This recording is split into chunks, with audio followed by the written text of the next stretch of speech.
दोस्तों, आज की कहानी है भाभी जी, मैं आपका ये एहसान पूरा कैसे करूँगी। दोस्तों, कहानी शुरू करने से पहले अगर आपने हमारे चैनल को सब्सक्राइब नहीं किया है तो सब्सक्राइब कर लीजिए ताकि आपके पास पहुँचे हर नया वीडियो। अरे बिंदिया, तुम तैयार नहीं हुई? शिवानी की गोद भराई में नहीं जाना है क्या? जाने को मन तो है परी भाभी, पर क्या बिंदिया, तेरी तो सबसे अच्छी दोस्त है ना, फिर क्या अगर मगर चल जाकर तैयार हो जा। माँ जी भी आने वाली होगी मंदिर से। बिंदिया अनमने मन से वहां से चली गई, पर उसका दिल अंदर से कसोट रहा था। कैसे कहे भाभी से सबकी कटाक्ष भरी बातें शुभती हैं। अब नहीं सहते बनता क्या? माँ ना बन पाना इतना बड़ा जुर्म है।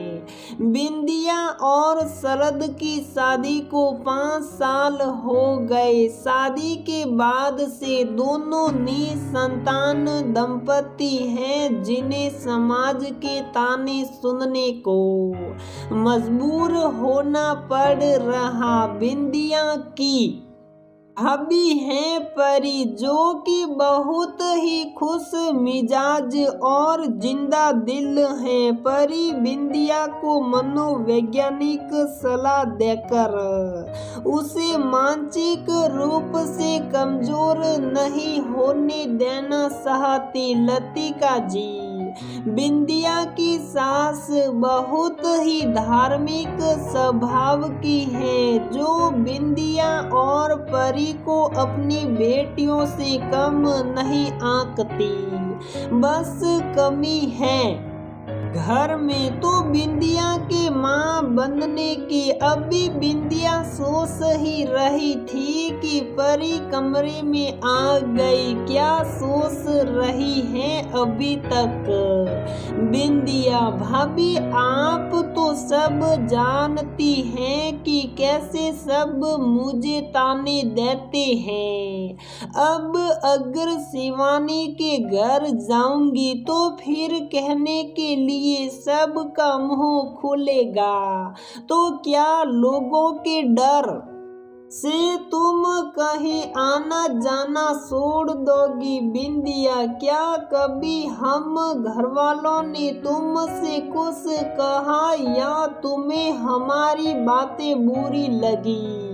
ऐसा क्यों बोल रही भाभी? भगवान भी मुझे क्षमा नहीं करेगा अगर मैंने ऐसा सोचा भी। बड़ी किस्मत वालों को ऐसा घर नसीब होता है। कभी किसी ने मुझे एक शब्द नहीं बोला आज तक।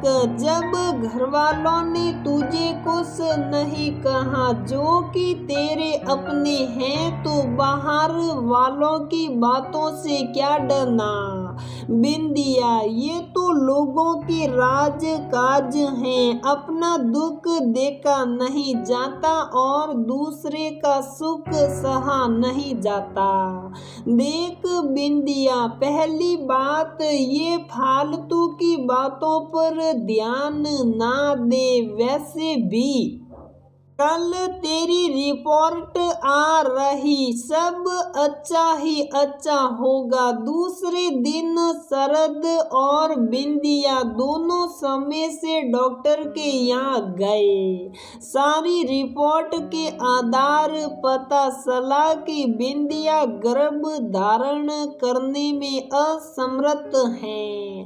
तो डॉक्टर की सलाह अनुसार सरोगेसी ही एकमात्र विकल्प बचता है। बूझे मन से दोनों घर आ गए और सभी को डॉक्टर की बात को सबके सामने रखा। सरोगेसी के लिए किसी किराए की कोख को ढूंढना भी उतना ही बड़ा कार्य।